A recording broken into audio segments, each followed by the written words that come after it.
Good morning guys. Look at our yan. Ang ano pala nito, grabe pala yung ano niya, yung ugat niya oh. Parang hindi na magkasya sa lupa. Yan, so kahit winter, nasa labas lang siya.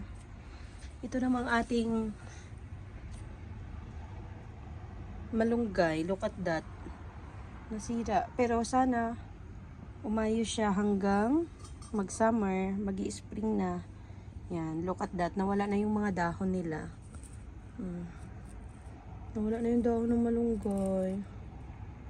Yan. So, yan ang ating malunggay. So, pag winter talaga, ganito siya. So, makarecover man yan siya pag nag-summer ulit. Sana makabalik siya sa dating sigla niya. Yan. Plano ko sana putulin to dito eh. Dito. Yan. Para hindi siya masyadong mataas. Diba? Ano kaya? Dusuro. Putulin kaya natin yan. So, yan ang ating update dito sa ating malunggay. Wala na silang mga dahon, pero malakas pa rin sila. Kahit wala silang dahon, babalik yung dahon nila. Ito, dalawa sila yan dyan. Yan. So, I hope bumalik ang sigla nila pag mag-summer na. Makaka-harvest ulit tayo ng malunggay. O, see? Ito naman yung ating going strong siya.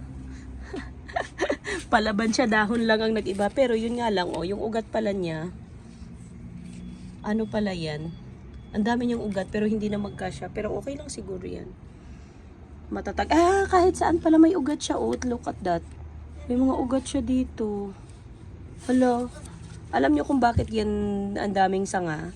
Pinutol ko kasi yan eh. Pinutol ko yung dito niya, oh.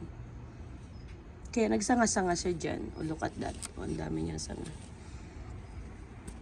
Going strong ang ating rubber plant.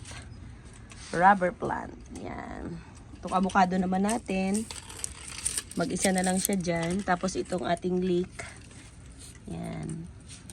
Palitan ko nga itong leek na to. Hindi siya dumadami eh. Gusto ko sana yung dumadami sana na ano. Yung nagsisibol ba? Para dumami sila. Pag nakuhaan mo, dadami. Ganon. Tubo-tubo lang siya. Pero hindi dumadami. Yan.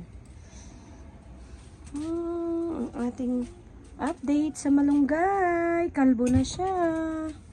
See? Palaban ng ating rubber plant. So, yan ang ating tanim sa veranda.